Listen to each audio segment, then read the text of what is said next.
로마 신자들에게 보낸 서간 3장. 하느님의 진실성과 사람들의 죄. 그렇다면 유다인으로서 더 이로운 점은 무엇입니까? 할례의 이점은 무엇입니까? 어느 모로 보나 많이 있습니다. 우선 하느님께서 당신의 말씀을 그들에게 맡기셨다는 것입니다.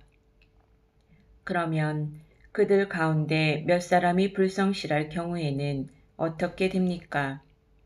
그들의 불성실함이 하느님의 성실하심을 무효로 만들어 버린다는 말입니까? 결코 그렇지 않습니다. 당신께서 말씀하실 때에 당신의 의로움이 드러나고 사람들이 당신께 재판을 걸면 당신께서 이기실 것입니다. 라고 성경에 기록되어 있듯이 사람은 모두 거짓말쟁이지만 하느님은 진실하신 분이시라는 것이 드러나야 합니다. 그런데 우리의 불의가 하느님의 의로움을 드러낸다면 무엇이라고 말해야 합니까? 인간의 방식으로 말해서 하느님께서는 진노를 내리심으로 불의하시다고 해야 합니까? 결코 그렇지 않습니다. 그래서야 하느님께서 어떻게 세상을 심판하실 수 있겠습니까?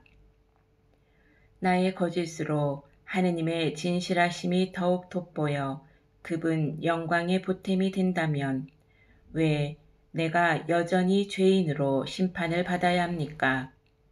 더 나아가서 악을 행하여 선이 생기게 하자고 해야 하지 않겠습니까? 사실 어떤 자들은 우리가 그런 말을 한다면서 우리를 비방하고 있습니다. 그러나 그런 자들은 합당한 심판을 받을 것입니다. 사람은 모두 죄인. 그러면 어떻게 됩니까? 우리가 유다인으로서 나은 점이 있습니까? 전혀 없습니다. 사실 우리는 이미 앞에서 유다인들이나 그리스인들이나 다 같이 죄의 지배 아래 있다고 고발하였습니다. 이는 성경에 기록된 그대로입니다. 의로운 이가 없다. 하나도 없다. 깨닫는 이 없고 하느님을 찾는 이 없다. 모두 빗나가 다 함께 쓸모없이 되어버렸다. 호의를 베푸는 이가 없다. 하나도 없다. 그들 목구멍은 열린 무덤. 혀로는 사람을 속이고 입술 밑에는 살무사의 독을 품는다. 그들의 입은 저주와 독설로 가득하고 발은 남의 피를 쏟는 일에 재빠르며 그들이 가는 길에는 파멸과 비참만이 있다. 그들은 평화의 길을 알지 못한다. 그들의 눈에는 하느님을 두려워하는 빛이 없다. 우리가 알다시피 율법이 말하는 것은 모두 율법 아래 사는 사람들에게 해당됩니다. 그래서 모든 입은 다물어지고 온 세상은 하느님 앞에 유죄임이 드러납니다. 어떠한 인간도 율법에 따른 행위로 하느님 앞에서 의롭게 되지 못하기 때문입니다. 율법을 통해서는 죄를 알게 될 따름입니다. 믿음으로 의롭게 되는 길. 그러나 이제는 율법과 상관없이 하느님의 의로움이 나타났습니다. 이는 율법과 예언자들이 증언하는 것입니다.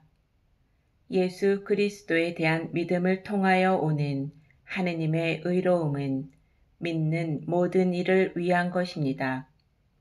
거기에는 아무 차별도 없습니다. 모든 사람이 죄를 지어 하느님의 영광을 잃었습니다.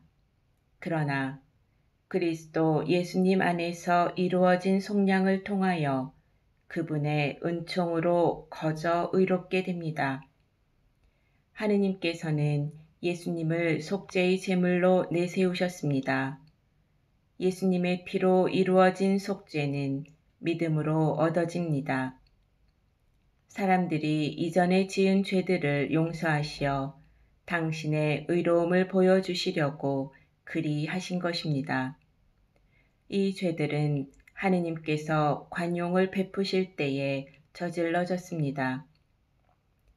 지금 이 시대에는 하느님께서 당신의 의로움을 보여주시어 당신께서 의로우신 분이며 또 예수님을 믿는 이를 의롭게 하시는 분임을 드러내십니다. 그러니 자랑할 것이 어디 있습니까? 전혀 없습니다. 무슨 법으로 그리 되었습니까? 행위의 법입니까? 아닙니다. 믿음의 법입니다. 사실 사람은 율법에 따른 행위와 상관없이 믿음으로 의롭게 된다고 우리는 확신합니다. 하느님은 유다인들만의 하느님이십니까? 다른 민족들의 하느님은 아니십니까? 아닙니다. 다른 민족들의 하느님이시기도 합니다. 정녕 하느님은 한 분이십니다. 그분께서 할례 받은 이들도 믿음으로 의롭게 하시고 할례 받지 않은 이들도 믿음을 통하여 의롭게 해 주실 것입니다. 그렇다면 우리가 믿음으로 율법을 무효가 되게 하는 것입니까?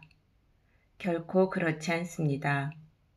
오히려 율법을 굳게 세우자는 것입니다.